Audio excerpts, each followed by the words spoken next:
Hey guys, welcome to the Something About Tuesdays podcast. I'm your host, Phebe Joi. Join me every other Tuesday for a lighthearted podcast to keep you company while you do your thing. Hey guys, welcome back to Something About Tuesdays, episode 72. I'm your host, Phebe Joi, and hi, hey, and welcome. Hello, everybody. This is episode 72. Yeah, I was looking at my Instagram page. I have two. I've got like my personal one, and then I've got the podcast one. And I just happened to look at it like 2 days ago, and I realized I never posted a post that was like, hey, episode 71 is out.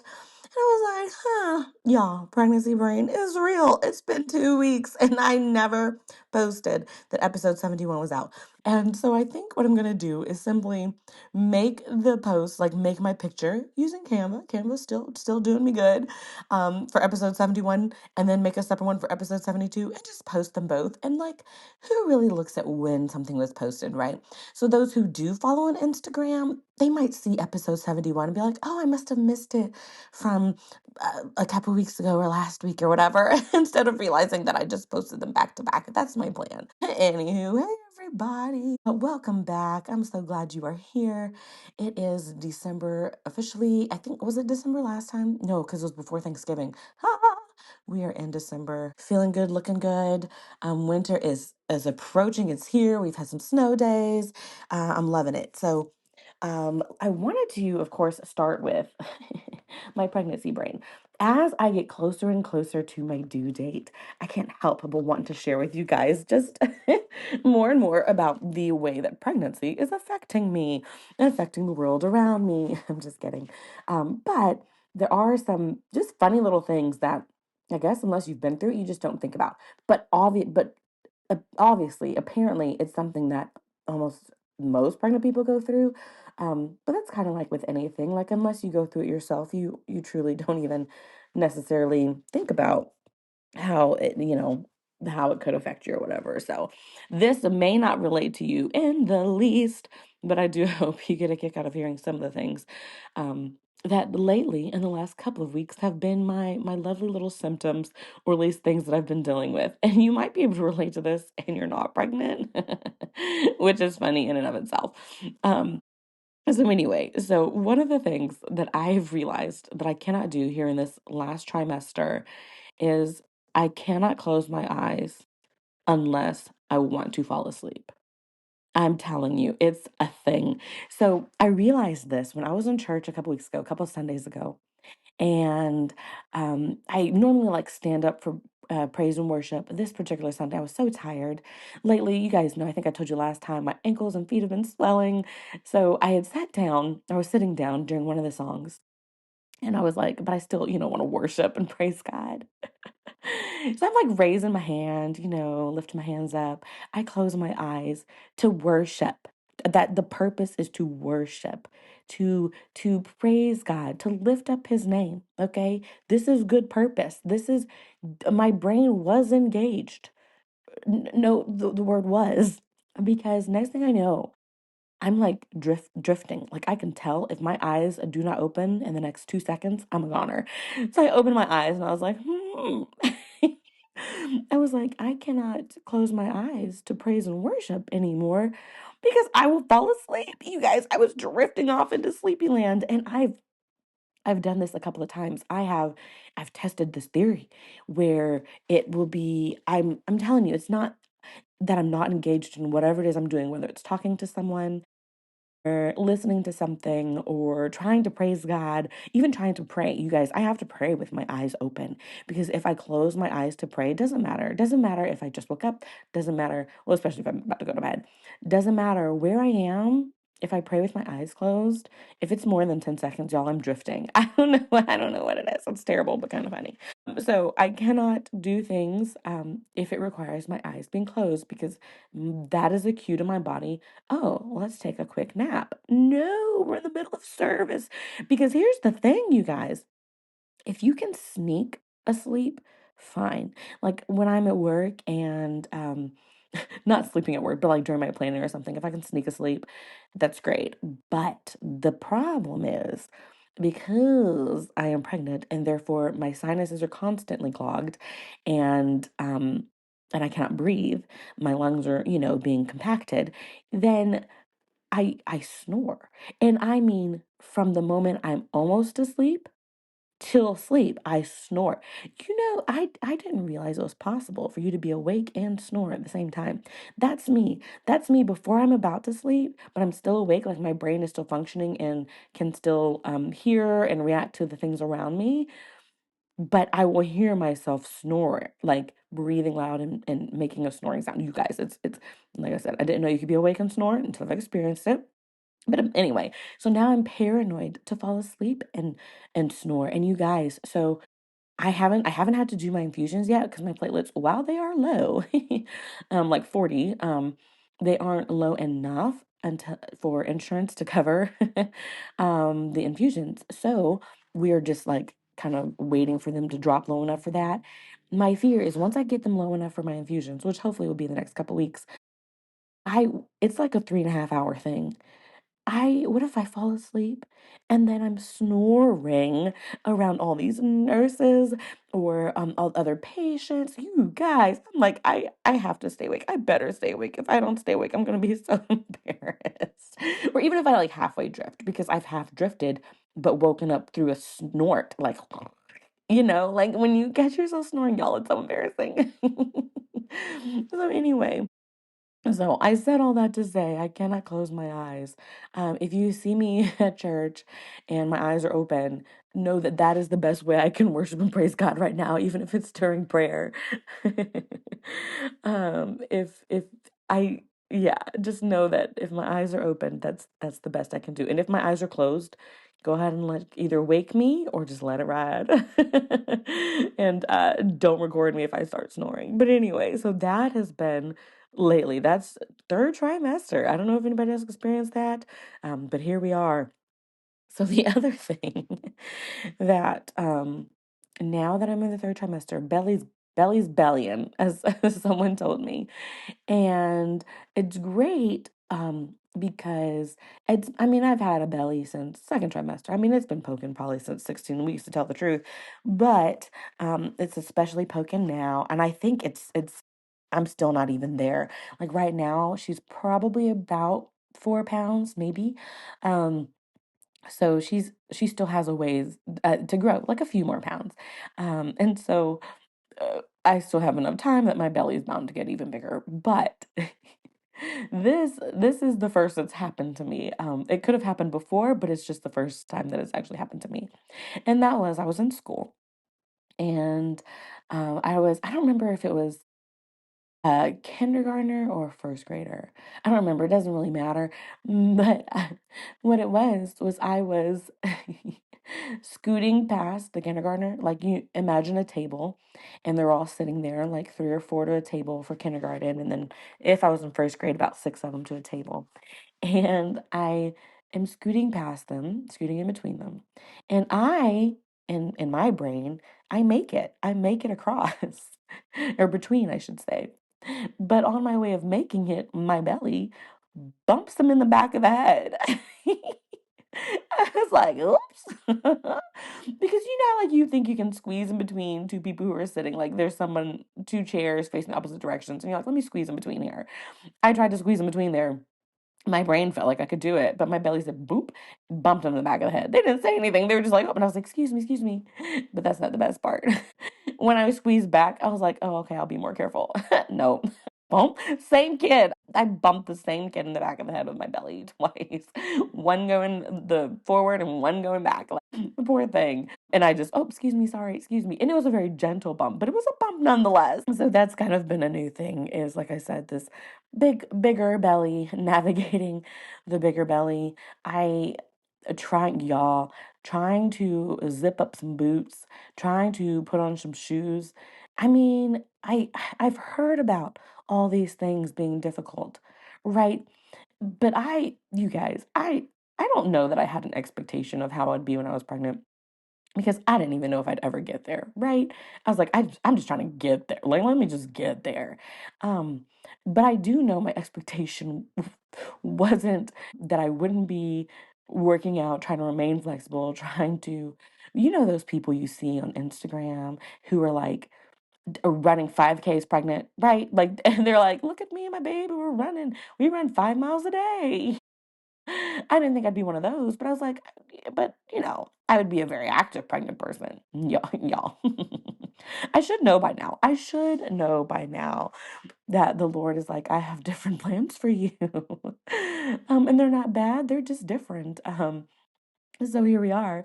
I am not very active and I am not very flexible, which I've never been flexible. Never. That's never been a thing of mine.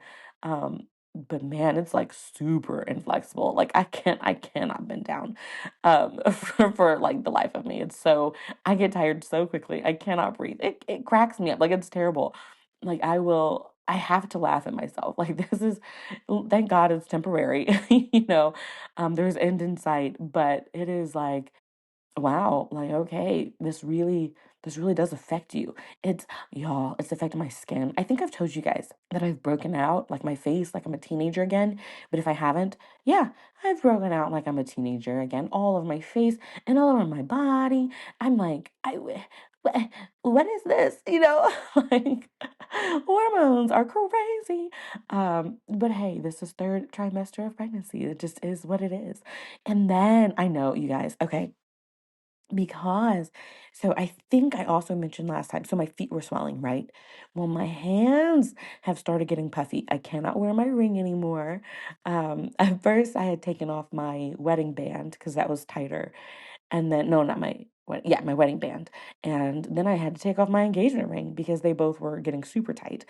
So I am walking around as a single pregnant mother. I'm just kidding. But I am walking around ringless and my hands are just as puffy, which it started out with them just being puffy, right? But now they're like achy, like my joints, like to bend my fingers hurt. Um, the palms of my hand would hurt a little bit. As of literally like last night, the tops of my hands were killing me. I was like, the tops of my hand? Like what even is on top of my hand to hurt? Like, is there a muscle up there? Maybe, I don't know. Um, but so my hands have been killing me. And my last appointment last week, not the one from this past week, but the one before that, I go every week. The one before that, I went to the doctor and regular appointment, baby's looking good, things are looking good, love it. Um, and oh, before I get into that, this is literally I'm jumping backward to where I said I was breaking out, and I'm only doing it because I touched my face as I'm telling the story, and then I remembered another thing. My skin is like slightly shedding. Right? Like what is that? It's so dry. And I'm like, I put lotion on my face. It's so dry that it's like just it's shedding. Oh, this is just getting me excited for my post-pregnancy glow up. That's just gonna be bound to happen. But anyway, so I went in for my appointment. Baby girl's looking fine. I was looking fine-ish. Okay, so and I might have told you guys this, the last few times I've been to the doctor, my blood pressure has been a little high. Not super concerning, just higher than, norm, but not into like preeclampsia high or anything like that, but into you have been diagnosed with gestational hypertension high, right? And so this last time I went in and I was with my husband. So this was right before Thanksgiving. So he was able to have the time to go with me. I was off of work. It was the Wednesday before Thanksgiving. And we go in and regular appointment, like I said. And she's like, I know we've talked about your blood pressure being a little high. Let's go ahead and get some lab work just to do some like preliminary lab work. That way, if things do get worse, we kind of have your baseline. Yeah, yeah, sure, no problem. Like lab work, just drawing blood. You guys, I do that like every week. Like that's nothing. Sure. So my husband and I were like, yeah, that's great. And she was like, can you do that? Like, is that all right with you guys? Yeah, why wouldn't it be? She's like, great, great, great, great. So I'm going to put in for some lab work. Well, they'll monitor you, and hopefully you'll get to go home, and it'll be okay. And I'm thinking, hopefully.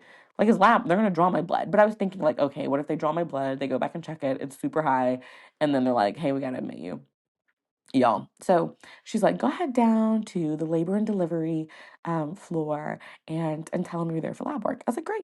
So Hubs and I go down. By the way, I had a second appointment. This was 8 in the morning, I would say. I had another appointment at 10:30 with my hematologist. And I was like, it was probably 9 o'clock at this point. And I was like, yeah, we totally have time to go get lab work and then I'll go to my hematologist.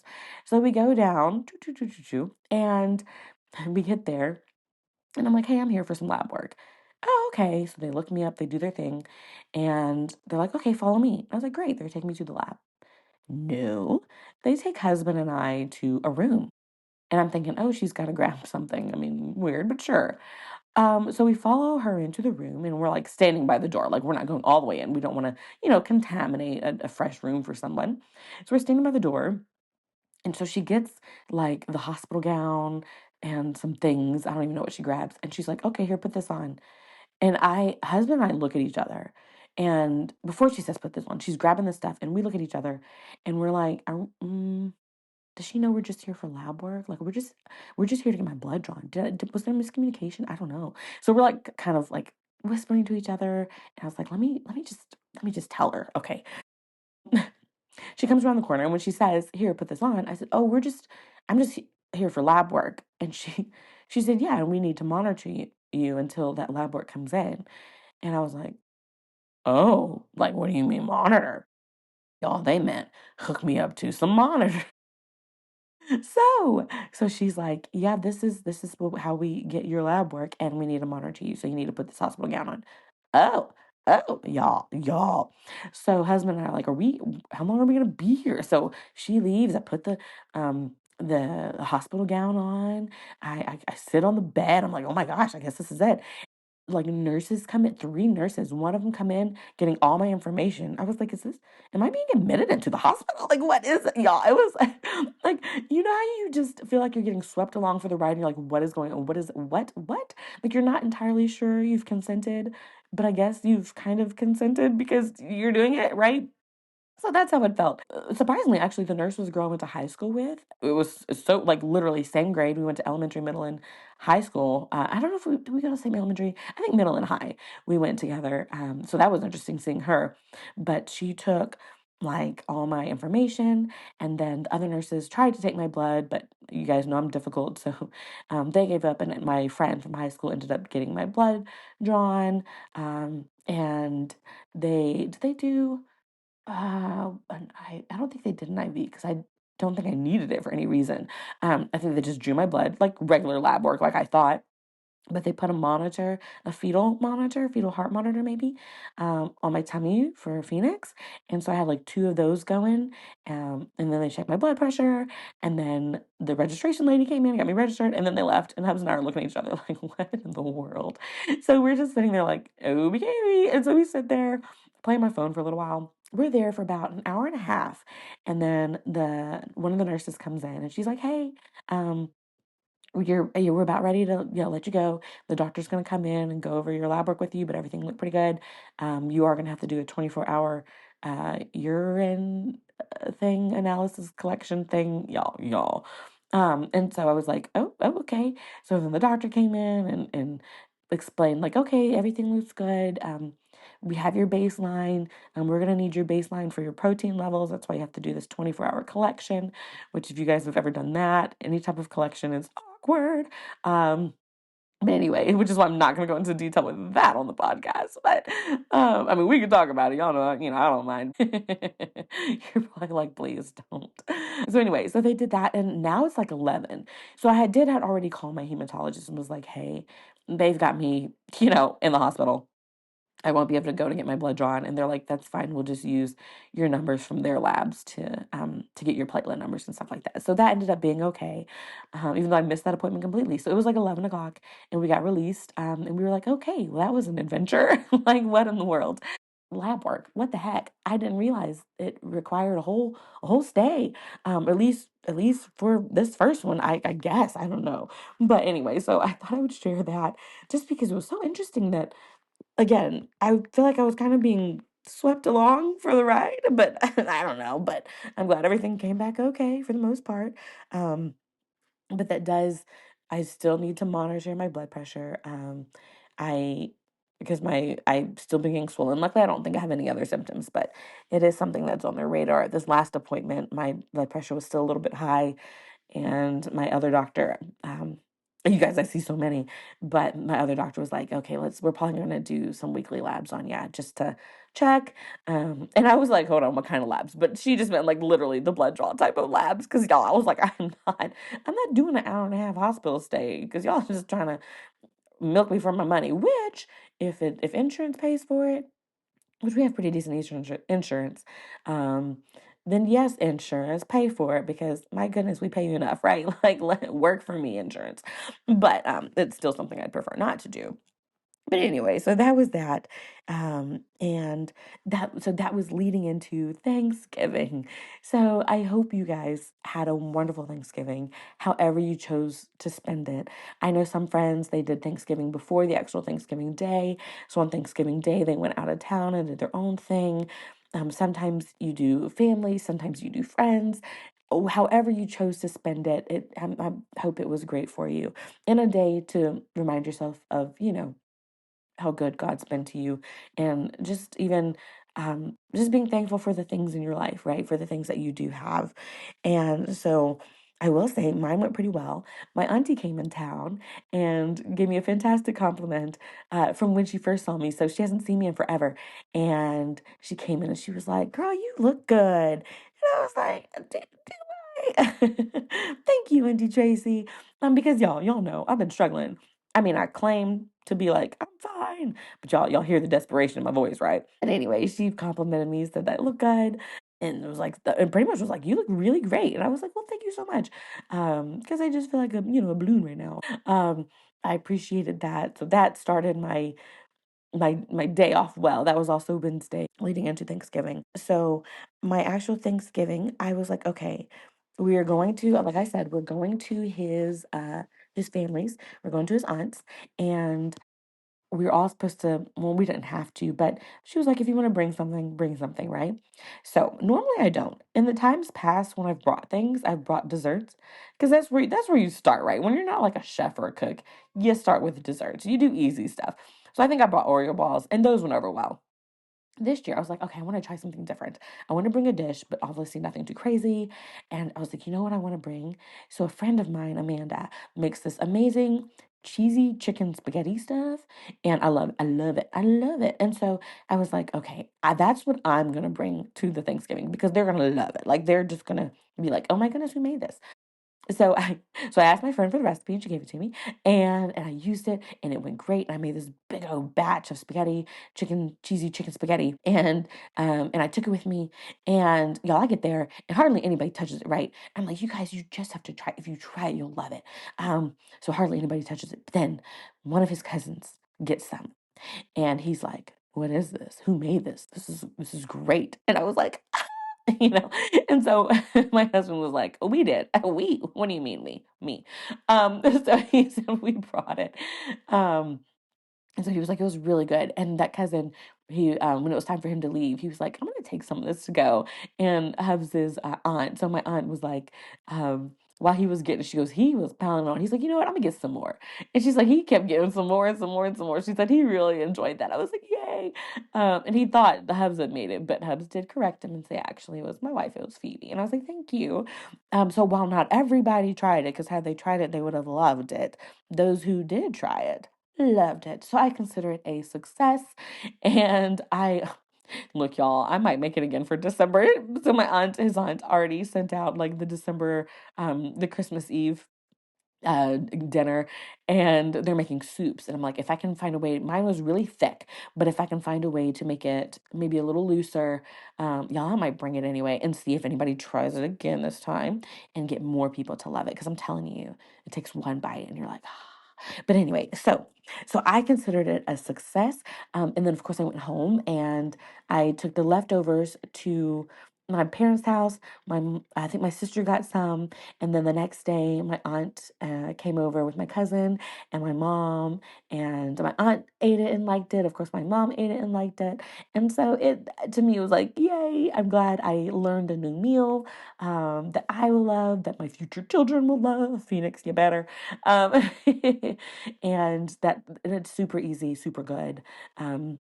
Cheesy chicken spaghetti. Loved it. It was so great. So anyway, so Thanksgiving went well.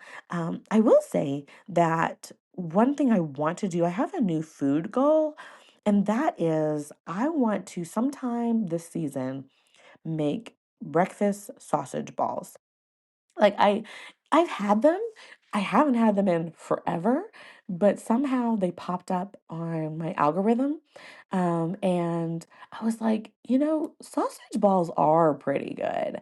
So I think for Christmas Day, I think I'm gonna make sausage balls because the family usually comes over to our place for breakfast. We do opening the gifts and stuff like that at our house. So like mom and dad will bring the gifts over. Mom will either bring some of them over, a week before, the day of, and we put them, in a corner or under the tree or somewhere, nice. And then we'll eat breakfast. And then after we eat breakfast, we'll open gifts.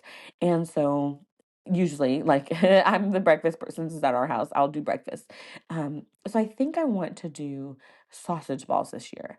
And I would love to do like a casserole. My husband's not a huge fan of casseroles, but I feel like casseroles can be good. So normally for breakfast, I do your ordinary like eggs. I think last year we did do French toast, caramelized French toast with you guys. If you haven't had caramelized French toast, get on it. And let me tell you, I'll tell you, it's easier and harder to make than you think. Easier in the sense that like two ingredients, harder to make. You gotta you gotta watch it, right? I'm one of those cooks who likes to like start things and then leave the kitchen and half burn it. Anyway, so what you do, just a quick little thing, make your regular French toast, right? You get your eggs, you get your vanilla, you get your cinnamon, dip that bread in it, cook it, whatever. After you've made your regular French toast, in your pan, you put brown sugar and boiling water. Put your brown sugar, and then when you put your boiling water, it'll start like caramelizing. And once you get it to where it's like kind of bubbling and crickling, throw your French toast back in there. Don't let it caramelize too long before you put your French toast in there. Don't put it in, I guess, too early. Won't be ready. But you just stick it on there, flip it on both sides. Takes like 10 seconds if that. And then it gives you this nice caramelized, crunchy brown sugar coating on your French toast. Literally takes like 10 seconds. Boiling the water is the longest part, right? And it's phenomenal. And you don't even need syrup. Syrup would be too much with it. Like just eat it. But anyway, that's what we did last year. So this year, I think I want to up my breakfast game. I don't know exactly, but I think I do want to up it. So I might include a casserole. I'm gonna have to look up some stuff. You guys remember how last Christmas I did a ton of different desserts and cookies and things like that? I went all in. It was part of a coping mechanism, but it was also like I just wanted to make things. I wanted to make Christmas as big as it could, food wise, dessert wise. So I kind of think I want this year my focus to be breakfast. So I'm gonna look up breakfast recipes, look up yummy Christmas breakfast stuff, see what I need, go ahead and get that stuff ordered, and I'll let y'all know how that goes when Christmas comes around here in like literally 3 weeks, I think. You guys, 3 weeks. Anyway, so there's that. So that's my new kind of food goal. Now speaking of food, there are two places in the last week that I have been able to go to eat that I'd never been to before, and greatly enjoyed them. They're kind of brunch places. They have dinner too, but they also have a really good brunch. One of them was called Selena's, and it is kind of like a Caj it's brunch with a hint of Cajun thrown in there. For example, they have gumbo, and the omelet I got was the Creole omelet, I believe, and it was really good. And so I went there with some of my friends who were with me to get my national board, which I've mentioned national board, I believe, on this podcast before. Um, so we still hang out. So we went to this place called Selena's, and first off, while I was there, friends, you guys make time for friends, even if you're so exhausted, even if you have to do it in like at noon because by 5 you're gonna be like dead tired. Um, we we it was just good to see them. And then they brought baby gifts. Like they're like, here, we brought this for you. I was like, oh my goodness, like so sweet. Um, so appreciative. Like friends, period. If you don't have some friends, get you some friends. And you might be thinking, how do I make friends? Okay. If you haven't made any from, like, say, high school or college or from your job, because those are the typical places you would make friends, um, make friends in common places or a place that you frequent. For example, remember I had my Panera friend that I just felt called to be her friend for a little while? Um, that's just because I went in there, we clicked just in a like, hey, hey. And so she was someone that I wouldn't say we became friends because we didn't exchange numbers or anything. But we knew each other's name. We saw each other on like a weekly basis. You can start there, I would think, but you got to show yourself friendly, and you do kind of have to put yourself out there a little bit. Like you do have to talk, but don't force it. That's the other thing. If you aren't clicking right away, don't feel like you gotta force it. I do know one thing that, and maybe I'll be able to give a little more advice as I become a stay-at-home mom. Like I already have a lot of friends, right? Like there are people around me within my community that I am friends with. But as I move into stay-at-home momhood, I won't have the same. Luckily, I've already created some friends that I will still keep throughout that. But it's going to look different, right? Finding friends, new friends, which I love making new friends. Like I've got a lot of old friends, but I like making new friends. It's going to be different. And y'all, I've already started looking up like book clubs in my community. um, I haven't looked up mom groups yet, but I like at some point, I don't know when I'll be ready for that. As a new mom, like when I'll be ready to try to interact with other moms in my community. But I think I might try, or something like that. I don't know. But yeah, so I said all that to say, find some friends because they just make life so much sweeter. So we went to this restaurant, like I said, Selena's. My friends were there. It was just two of them. And they brought, baby gifts, and I appreciated that. But then we got to eat and try new food. And like I said, I got this Creole omelet, which you guys, I've been feeling eggs. Y'all know I've been feeling eggs lately, throughout this whole pregnancy, really. And this omelet was huge. Okay, they did not skip out on the omelet. Sometimes you get the omelets that you're like, I could have made that at home. Y'all, this thing was fluffy and massive, and it had the sausage in there, like y'all, I don't know how to pronounce it. Andouille, andouille, that kind of Creole sausage, right? Cut up in there, and it had peppers, and it had other stuff. I don't know. They had a lot of stuff going on in there. It was delicious. And then it came with hash browns or something else. I can't remember what the other one was, but I got the hash brown casserole, and that was like cheesy potatoes is what it tastes like. Phenomenal. And then it came with a biscuit that, y'all, I was so full I didn't even get to eat the biscuit. And I didn't take it home because I was like, well, I don't want to get a to-go bag just for a biscuit. I should have because it looked amazing, but I was so full by the time I finished eating, that I didn't, but the food looked phenomenal. So, if you get a chance, try out that place for their brunch. The atmosphere was nice too. It felt very nice. On the outside, it's kind of like, what kind of place this is? It looks a little rough around the edges on the outside. Though on the back there is like a pond, not a pond, like fountain pond, like a mini one, where I think there's great outdoor seating. Just right now while it's cold, it's not open, but the inside was very nice, and it had a very good atmosphere. Um, Very good. So try that out if you have one around you. If not, look up like a Cajun brunch. I didn't even know like there were a specific type of brunches like that had, I guess, like Cajun or what have you. But yeah, so wherever you are in your city or your town, see if there's a Cajun brunch nearby. Try it out, and I bet you'll enjoy it. Um, and then, so that reminds me, or that takes me to the second place that I tried. This time it was with my mom. It was after an appointment and a couple of appointments actually. And it was called this place called the Cafe. And it was a brunch place too. It also, I think, opened at dinner as well. But it was a brunch place, and it was in kind of like this warehouse looking thing. Have you guys seen restaurants like that? Like there's like a big old warehouse, but there's different stores inside. So there was the restaurant, and then there was this other like stoneware type of store. Um, And then on the outside was have you guys seen the little Christmas market things, like the German looking ones, like they're little huts kind of? Um, and they're wooden, and you just like a shop.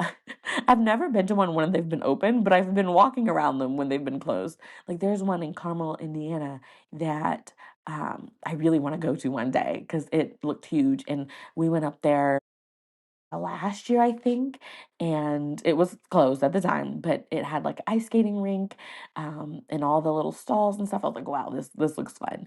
And I actually think the one that we had that I just went to, it was definitely tinier than the one in Carmel. It was maybe like one alley of little stalls. Or little huts or whatever. But apparently across the street there's also an ice skating rink that mom and I did not see, but again, we were kind of like car inside car because it was very cold when we went. But we went to there, and again, I think I got another omelet. I think I did. But this time I got the this is like Mexican style. What's it called? You guys know what it is. Because it's almost at any of the um like Mexican breakfast places. What kind of huevos, con it's y'all, it's something, but anyway, it's your Mexican style omelet, and so it had, like, my guacamole, it had salsa, it had peppers and onions, it had the, chorizo on there, or on I think the omelet was on top of the chorizo. Anyway, so yes, and that's what I had. There were potatoes, fried potatoes was good. Mom got a sandwich, a roast beef sandwich. I was like, a roast beef sandwich, and some soup, tomato dill, and yeah, so that was a good experience. Once again, nice little atmosphere. Um, the food was good. And yeah, so great food stuff lately. Brunches have been hitting it. I think this is the season for brunches because like dinners at this point, it's just y'all, it gets dark at like 5, right? So you just feel like it's late and you're like, oh my goodness, breakfast is it's way too cold. It's too cold to be out at 8 o'clock. But brunch, that's a good time. You can have a slow wake up, get ready, take your time, warm up a little bit, go get you some brunch and be good for a little while. So test the season for brunches. Try to get you one in before the end of the season. And by season, I mean like literally all of winter. You don't have to get this in by Christmas because y'all, Christmas is literally a few weeks away. But yeah, try to get you a brunch. Brunches have been hitting the spot lately. Um, so I enjoyed those, and those have been good. Now, one thing was, so I'm gonna jump back to school stuff, and my my first one, while it happened at school, my belly bumping the kid. That was more about my belly bumping the kid than school stuff. But jumping back into school, so we did have a club day that Tuesday before Thanksgiving. I chose to do color by number, and I had a nice little group of 11 kiddos. We did our color by number. They did great. And it was fine. Like I was like, I'm doing something super chill. You guys, we've got one more. As I'm telling myself, we got one more. We have one more the Friday before we leave for break, which is the 19th. I don't know what I'm gonna do. I might do I might do like another reading one, maybe with hot chocolate to keep it fun. But at the same time, I do not know. I'm like, I gotta come up with each. It's so funny because each club day, I'm like, I want to do a little less and less. Like I don't want to put as much effort into it. Um, Not that I put a lot of effort into everything. Like all my clubs have been. Remember, let me see. The first one was the Just Dance Club. The second one, which was just showing them the videos, the second one I missed, but yeah. But my second one was the read aloud with a buddy club. This last one was the color by number. So I'm trying to decide what I want to do for this one before Christmas. We will see. But they've all been successful and have all gone well, at least on my end. I would say this past one was probably the rowdiest group, and they weren't rowdy. There was like two kids who probably talked a lot. And the only reason it was slightly like, is because I was sharing the room with another group of students. And so I was like, okay, guys, we got to be quieter. But it wasn't too bad. That went well. We had a lovely NTI, non-traditional instruction day. NTI, or non-traditional instruction, is it was something we started, at least in our district, back around COVID time. So that is your asynchronous learning that happens online. And by asynchronous, that just means that the teacher will post an assignment and the students can complete the assignment online at any point. They don't have to be meeting face to face at the same time. Now, we, if it was long term, I do think they do want some synchronous moments, like where we did Google Meet for a while, or, back in the day, Microsoft Teams or Zoom or what have you. But for just like a random day, which would normally be a snow day, we had an NTI day. So it did snow. It was absolutely beautiful, you guys. It was beautiful. It was stunning. And there's still a little bit of snow now. This has been Ooh, when did it snow? Earlier this week. I'm recording this on a Saturday. I think it snowed on, when did it snow? Was it last week? Was no, because last week was Thanksgiving. Was it this week? Did we have Tuesday off? Y'all, it was Tuesday. I think it was Tuesday. Um, it snowed on Tuesday, and so it was beautiful. So we had NTI, and I just had to get on a meeting with my school. We did have like staff meeting, some planning times and things like that. But it was a great day. But what made it really cool was I actually had an appointment that morning, before school would have started anyway. But so it's which it stinks because like for most people they could sleep in a little bit. I was like, y'all, I was up and at 'em like, um. But while I was driving to go to my appointment, the snow, y'all, this is why I have to become a morning person. I have to, because mornings are just, they're so chill and relaxing feeling, and it feels good to be outside in the morning.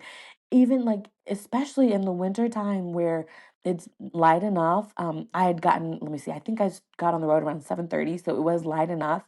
Um, but not too, too light or whatever. Not that could ever be a thing, not in the winter, we need the sun. But when I was driving, the snow was just looking so pretty because I hadn't gotten too, used by cars and stuff like that. And I was seeing different houses, and I drove past my neighbors, and they just happened to also, I assume, be awake. Not just happened, they're early birds. And it was cool seeing the lights on in their house. And like you can just see like, oh, other people are awake with me. And I wasn't like peering in their house or whatever, trying to see what they do, but they had lights on. And so it was just light enough where it wasn't too, you don't feel like you're driving in the dark, but it was still not too bright because it was early in the morning where you could see the lights on in different people's houses. And while I was driving past, it was cool seeing the lights on in different people's houses because it was like, you're up with me, like you're up doing your thing. And I just pictured like people eating breakfast or getting ready, or kids getting up and getting to go back to bed, or just having hopefully a nice lazy start to their day, or maybe a hurried start for people like, oh, I still gotta go to work. But I just pictured just different people living their lives, in their houses, as I was driving down the street with not a lot of cars. So that was great. I loved it. So that was just a nice little a nice little drive in the snow. It was mostly clear, surprisingly. So Hubs and I, we live out in the boondocks, and our street, our two streets, our main street and our second street were like super clear. And when I got on like a street that should have been a little more main, like getting closer to the city, y'all, that street was not clear. I was like, what? How can ours, being out here in the country, be more clear than like these people with the city streets? Like, what is going on here? But I took it. I was like, all right, this is great. So anywho, so that was my snow day. My one more school story that I have to share with you guys is that I was giving a kid a spelling test. So we're mid-year. So this is the time of year where we do a lot of assessments. Yay, right? For the poor kids.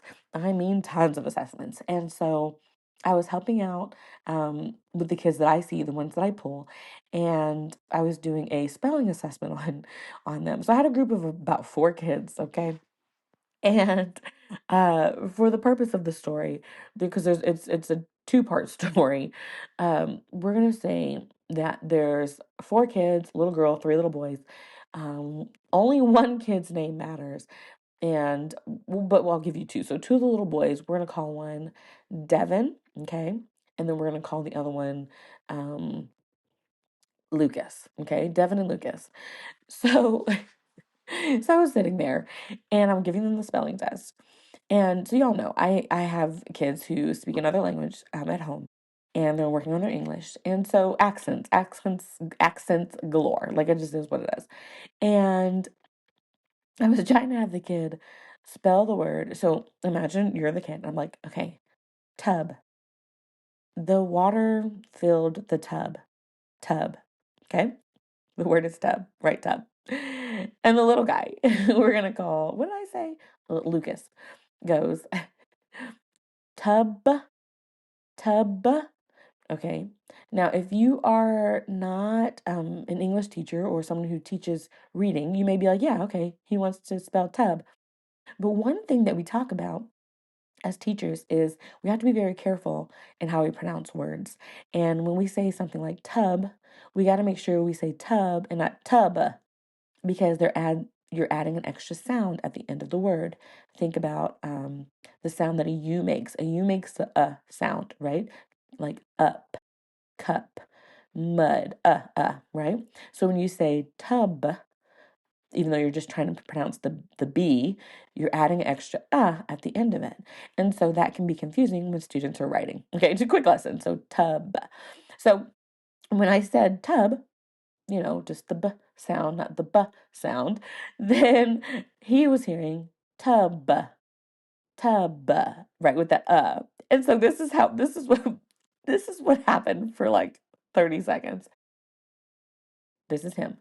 Tub, no, tub, tub, tub, tub, tub. Y'all, we did this for like back and forth, like 5 or 6 times. And there's another teacher in the room, and she starts laughing. And I am like, kid, listen carefully. Tub, tub, tub. Now, I didn't do the sound for him, but that's what it should be like. Tub, and not tub. Otherwise, the sound would be tub. Right? That would be 4 sounds. Y'all, we were going back and forth, and he was probably like, that's what I'm saying, Miss McGay, hey, tub. And I'm like, no, tub. We went back and forth for so long, it was crazy. But anyway, that was hilarious. Like that, it was just so cute to have the interaction. But the next interaction, it's still between the same kid. So again, Lucas, and then now Devin. All right. So we're sitting there, and I'm about to give him the next word. And Devin decides to twirl around in his seat and start looking at another table that was nearby. And so I go, Devin, just his name. He knows, he turns around, he looks at his paper. Lucas looks at me, he goes, Devin? And I was like, no, that's not the word we're writing. We're not writing Devin. He was like, Devin, are we writing? No, no, no. I was just calling on Devin because Devin needed to turn around in his seat. But that's not the word. The word is hunt, right? Which was the word. The word is hunt. We're not writing Devin. Y'all, tell me why. That's my phrase. Tell me why one of my kids at the table wrote down Devin for that number. I was like, no, no. I was just saying his name. Like, how did it not click that? You guys, that's the name of your friend. That's the name of another student that I was calling on and correcting. That is not a word that you were writing. So I had to have the kid erase it and write the actual word. But I was like, oh my goodness, these first graders, like this is why I love working with kids, because kids are hilarious. They are so non-abstract, like they're so concrete sometimes. And it makes for cute little moments. But anyway, so I had to share that. I was like, oh my goodness, tub, tub-buh, tub-buh, and then Devin. No, not Devin. Like that's the name of your friend. I'm just calling on your friend. But anywho, so that was my school stuff in the last couple of weeks where we've been, where we are, y'all. Let's just say we are ready for Christmas break. Bring it on. Let's go. So anyway, just a few more things. I will say, in this last week, I've been able to attend. You guys remember I was telling you guys about the classes? So the first 2 I've already went to. Now I've been to one more, and I've got one more scheduled for next week.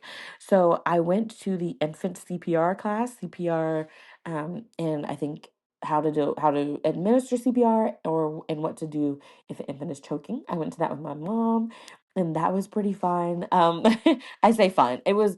I mean, I like, of course, doing this stuff with my mom. It was informative. Um, It's things you know and you see. It's something you could look up on YouTube, but I really liked being in the class. They had the little mannequin babies that were there, so I liked being able to practice on the little mannequin baby, and it would give you feedback like a green light if you were doing well, like if your compressions were deep enough, or a little red light or a little yellow light if they weren't deep enough, a little red light if you weren't giving them any air. But yeah, so I learned, you do 30 compressions, chest compressions. That it used to be two fingers together, like your pointer middle finger, but now it's like your two thumbs or the heel of your hand. But she said they just changed that in like the last month.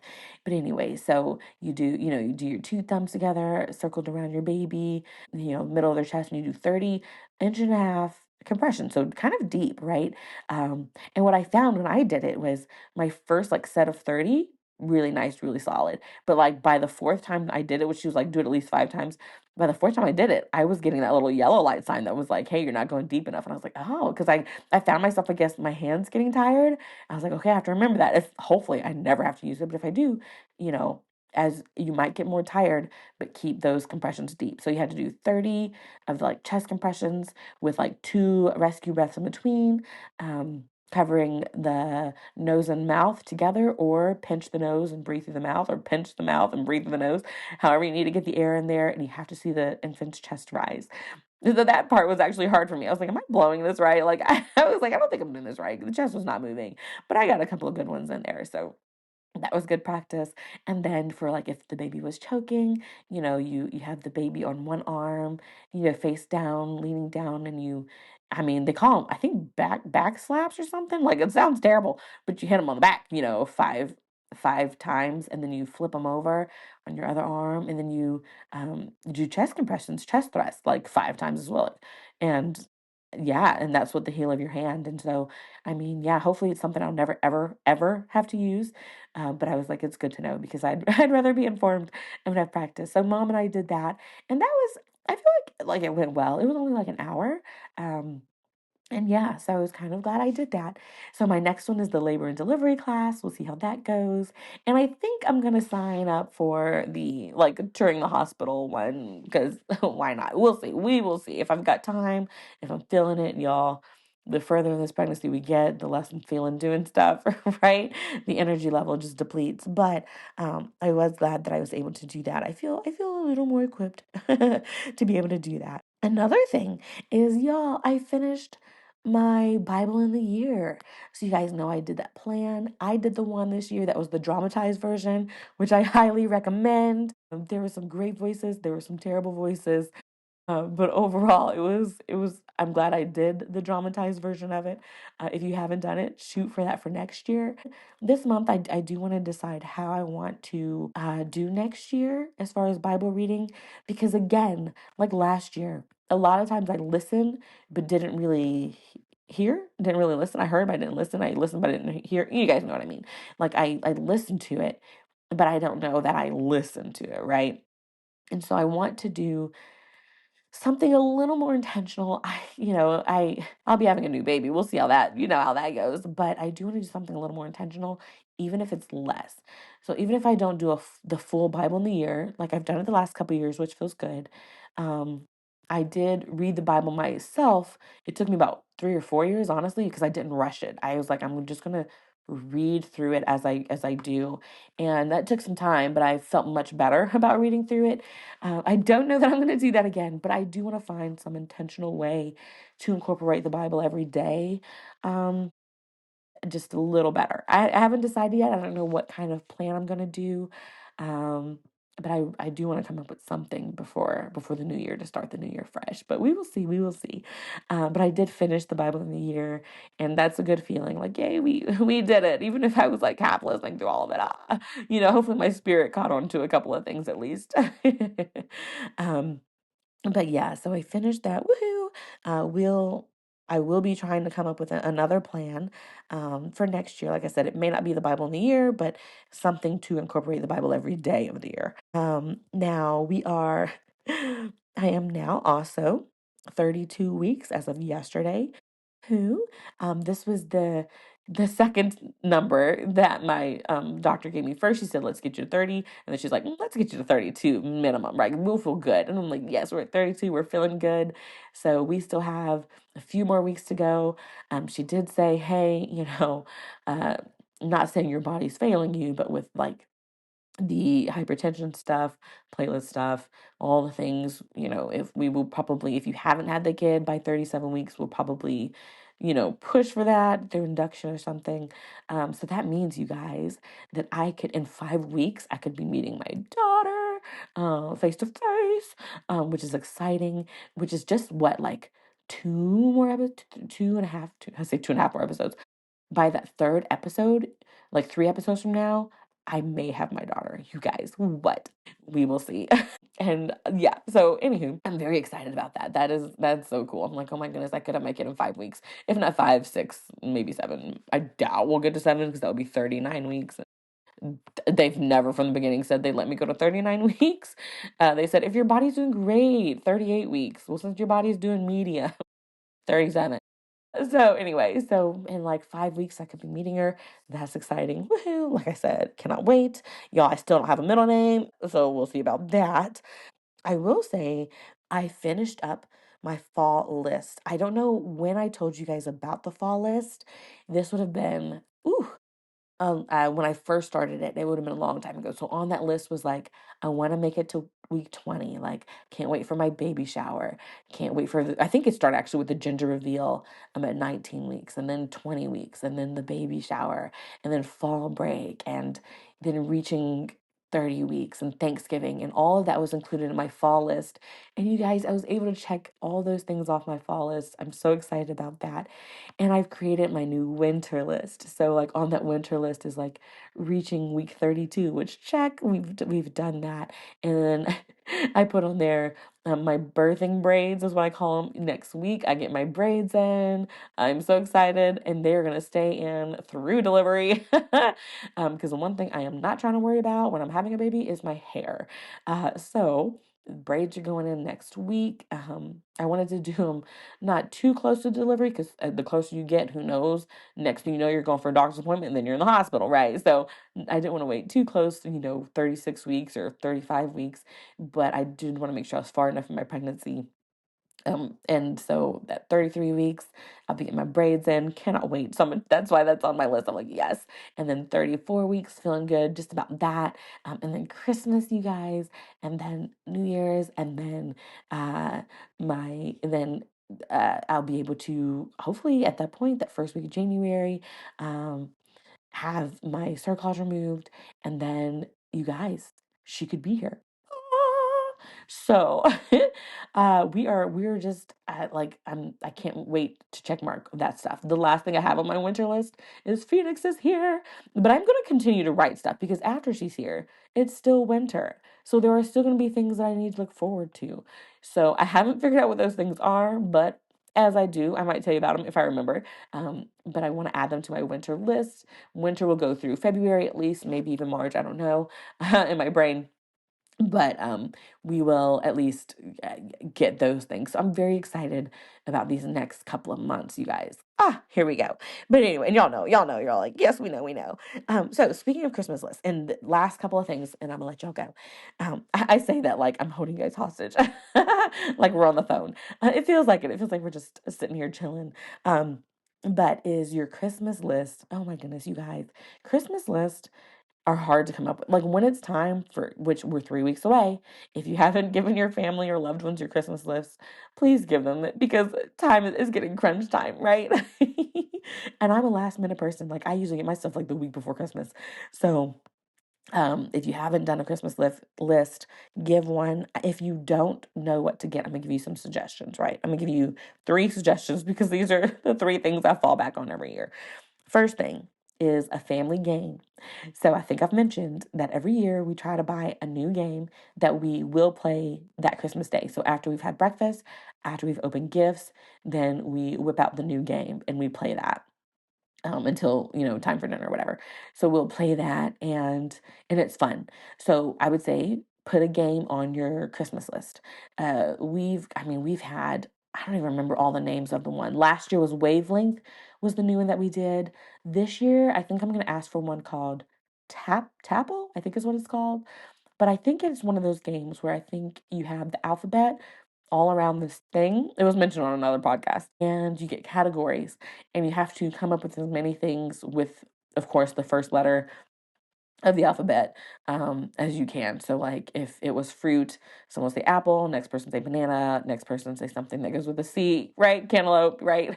And you try to go and get as many points as you can, I think, that way. So I'm going to ask for that for Christmas. So we'll play that. So if, again, look for a game and be like, all right, that's my game. The next thing is it's okay to ask for a gift card. um, and a specific one. So y'all, y'all know me as my list. I have a list called postpartum care, and that is my list for things that I want to happen after I've had this baby. And on that list is a massage. I am so ready for a massage. At this point, because I am high risk in things, a massage, I would just be too nervous that it would somehow induce labor. There is no scientific proof of that, but I would be nervous. So for me, that is something that I definitely want after after I've had the baby. So for me, my gift card that I would like for Christmas is a massage gift card. But for you, it could be like a favorite place to go eat, or a coffee place that you like to frequent, or something like that. Ask for a very specific gift card, not a Visa one, even though it may be, but a specific gift card makes it feel a little more personal. So you can ask for that.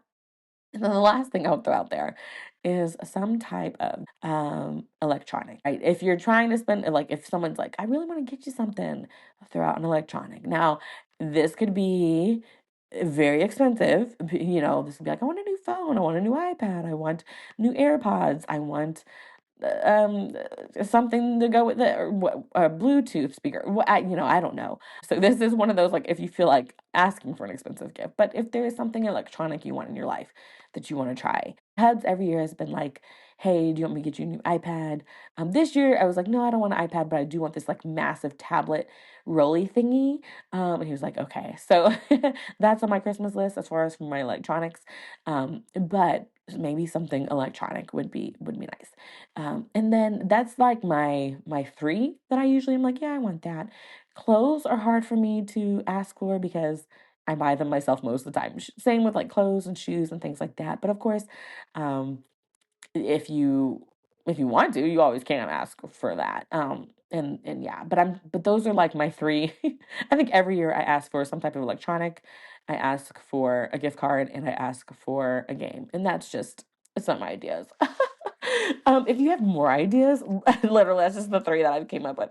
Let me know if you're like, hey, this would be a good thing on your Christmas list, because Christmas lists are, I'm telling you, they are hard sometimes to create. And you're like, sure, I want you to buy me something, but like you don't, but at the same time, like a lot of times when you're an adult, you're like, if I haven't bought it for myself already, then this is hard to ask for. But Amazon lists are always great if you can send those out early so they can get here in time. Those little trinkets, those little things in your save for laters are kind of good to add to your list. Little things that you're like, you know what, I haven't bought this for myself because it's like, I don't need it. It's just like a little want. That kind of stuff is good to add to your Christmas list. So, anywho, or if you're just like, I'm not gonna ask for anything, we're just not gonna do presents this year. Look, however you do Christmas, do you? You definitely don't have to ask for anything. But anywho, so that's that. I will throw one last thing, and that is, if you haven't yet, put on some Christmas music. I most of the time just listen to my regular music. I listen to podcasts more than anything. And then if I don't feel like listening to talking and podcasts, I'll throw in some music, but usually it's a playlist I've already compiled. Well, this week I was like, you know what? I wasn't really feeling anything at all. I was just waking up like, ugh. But I put on some Christmas music, and put on your style of Christmas. Like you can do classic Christmas, and that's nice. It's like old school stuff with new school stuff. You can put on gospel Christmas. I've been listening to that. You can put on instrumental Christmas. You can put on lo-fi Christmas. Whatever your style is, type that in and put Christmas, and you'll be like, okay, all right, yeah, like I can feel this season. So that's just one thing I would throw out there, because y'all, it'll be here and gone before we know it. And you'll be like, oh, I didn't listen to as much Christmas music as I should have. So do that. Throw it on, even if you're not in the mood. If you're with some people or some friends, have it in the background. When my aunt and cousin came over, we put it on in the background, and it was just great background music because Christmas music is something that most people know or recognize. And so while you're just sitting there talking, all of a sudden someone will hum, like part of the song, and you're like, yeah, I like that song or what have you. So throw on some Christmas music, put it in the background when you're with others, put it in the background when you're by yourself, and just and watch like the cozy vibes, like fill your life. But anywho, you guys, thank you guys so much for listening and for tuning in. I hope you guys have an amazing next couple of weeks, and yeah, I'll catch y'all in a bit.